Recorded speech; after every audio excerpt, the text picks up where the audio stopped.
This is September 19th and 2021. It's the 17th Sunday after Pentecost. And the sermon comes out of Mark's Gospel, chapter 9, verses 30 through 37. I'm using the New English Version.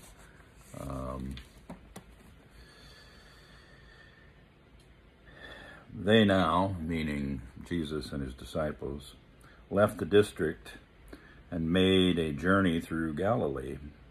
Jesus wished it to be a secret, for he was teaching his disciples and telling them, "The Son of Man is now given up into the power of men, and they will kill him, and 3 days after being killed, he will rise again." But they did not understand what he said and were afraid to ask. So they came to Capernaum, and when he was indoors, he asked them, "What were you arguing about on the way?" And they were silent, because on the way they had been discussing who was the greatest. He sat down, called the 12, and said to them, "If anyone wishes to be first, he or she must be last, and of all, the servant of all." Then he took a child and set the child in front of them and put his arm around the child. "Whoever receives one of these children in my name receives me, and whoever receives me receives not me, but the one who sent me." That is the gospel of the Lord for today. I'm at home. Wasn't feeling well, so decided not to inflict myself upon the congregation. In this time of pandemic, we have to be careful of such things. I don't think I have COVID, but I was thinking about this in the lines of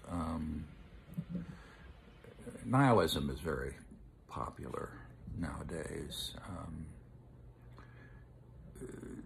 It makes a comeback, cycles through generations. It's our fanciful way of thinking about death. The odd thing is that we all die, and so rather than concentrating on the many things we can do until that happens, we concentrate on the dying itself. And this has led to a number of anomalies, difficulties, problems. I actually think the rise of the argumentation between the sort of political tribes is really a symptom of that nihilism. Now, I credit Roger Ailes, who used to be the head of Fox News, as being sort of the architect of that. With Fox News, he began to move his people more and more to the right. That is my right hand, to the right. Now, I would like to say that he was a genius in doing that, or he was bad, but he wasn't actually original. He was just looking back to the 1930s, to people like Father Coughlin, who basically were on the radio harking their fascist trash. And of course there were communists who were doing the same thing on the opposite side. The friction in Germany before Hitler took over was really between the fascists and the communists. Soviet communism at this point was about, 12 years old. So, to many leftists, it looked like a winning system. Now, it turned out that Stalin was a pretty grisly leader, and he murdered, more or less directly, 40 million people. He starved the Ukraine by stealing all their grain. But he wasn't any different than Mao Zedong, who was in China and probably was responsible for the death of at least 40 million as well. These were two monsters unleashed on the political stage. But there were many people who kind of went after them. And then, of course, we have Hitler, who came a little bit later. And, you know, there were 66 million casualties in World War II, for which he was more or less directly responsible. And those don't include those include the intentional ones, the perhaps 12 million people who were killed in the Holocaust. I say 12 million, 6 million were Jews, but there were probably as many non-Jews who were killed as well, Poles and Soviets. And so anyway, the tension between those two groups created communication bonanza for leftists and rightists. And we have sort of reintroduced that. Now we have on the left, the MSNBC, and on the right, still Fox News, although there are a number of media outlets that are way to the right of that. And of course, we've had the insurrection of January 6th. So nihilism, it's a worship of death, worship of totalitarianism. Luckily, so far, it hasn't taken over, but it could. And I was thinking about this in terms of the sort of the micro issues of nihilism. We don't speak to each other. Our tribes snub one another, and we grouch at one another. But we're not really following the gospel. You know, the first shall be last, and the last shall be first. And if you want to be first, you need to be a servant of all. And that includes the way we deal with each other verbally. I was listening to a TED talk on YouTube. It was a woman. I'm sorry, I don't remember her name, but she was a refugee from the Westboro Baptist Church in Topeka. Now, the Westboro people would demonstrate at soldiers' funerals, largely against LGBTQ plus people, but the thing is, the Westboro people just thought that they had the jewels to the crown. They were the anointed, and everybody else was going to go to hell.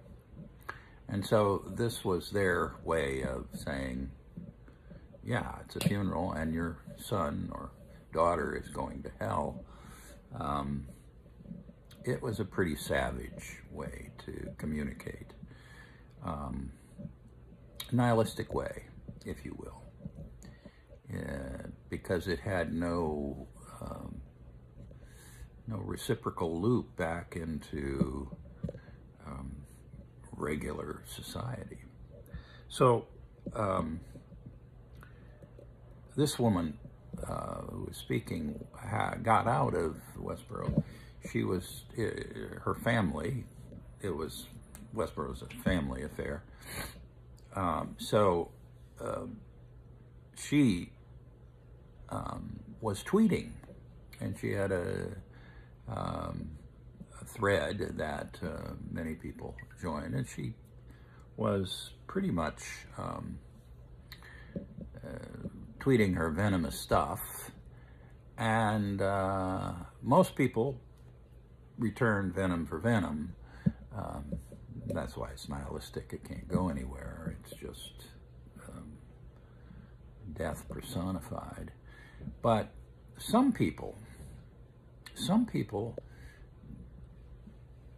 responded to what she was saying in a way that initially wasn't judgmental. They acknowledged her as a person in a number of ways, and so she got the idea that she could actually talk to these people. And they were, and continued to be throughout their dialogue, their communications, non-judgmental. They saw her as a person. They saw her as a misguided person, certainly, but the second thing they did was they listened to her. They listened to her, and a number of them did a third thing, which was to show up at her when she was demonstrating against some public situation, and connected with her as a person on an individual level. She had 4 things. I don't remember all 4 of them, but those 3 are sort of the beginning of what happened to her, which was it broke down her resistance to other people's ideas, and gradually she left Westboro. She apparently took a sister with her as well. She knew she was going to be cut off completely when that happened, and so she thought about it long and hard, but she did do it, and then eventually she met someone and got married, and she seemed like a normal person. So that's a sort of evangelism in reverse, if you will. The evangelist thinking they have the answer, and people reaching out and saying, well, you're a person. What do you have to say for yourself? I think that I grew up in a more civil time. It was civil because we won the Second World War, and we were the only engine economy still functioning at the end of the war. And so we kind of stepped in and took over the world in a way. Now, we didn't occupy very many places. We sent our troops around the world to be safety net for people, for various cultures, but we did not occupy them. Now, our CIA, OSS before that, did a number of things to destabilize regimes they didn't like. They totally destroyed Salvador Allende, for instance, in Argentina, in favor of a crypto-fascist named Pinochet. And we did that. That was our CIA. Matter of fact, it was the lauded Henry Kissinger who was part of that. He thought he was doing the right thing. I think he was dead wrong. But duly elected left-wing person, should have left him alone. He would have been fine. Anyway, the first shall be last, and the last shall be first, says Jesus. He's talking to his disciples about what is going to happen to him. He's going to die and be raised. And of course, That's a totally confusing thing for those of us. We all know that death is final. We've experienced it many times already in our lives, even if we're fairly young. But the last will be first and the first will be last. That is the message, and we are meant to be servants. And it seems to me that the people having conversation with the woman from Westboro, they were being servants. Everybody else was being a defender of their tribe, steeped in the nihilistic idea that we can be absolutely offensive to one another and yet continue to live on this globe. Well, my hat's off. I never wear a hat, but if I had a hat, I would take my hat off to those people and thank them for their very wise listening function for this woman at Westboro, and I recommend it as a mode. So when we're thinking about those things that are eternal and the things that are temporal, the temporal are those who settle into their tribe, and the eternal are the ones who can reach across tribal lines to see that there's another person over there. Well, have a good week. This is my text for and comment for this week. As you can see, I'm at home because I was under the weather, shall we say. But not under the weather enough not to have a few words to say. So you have a good day. Take care of yourselves.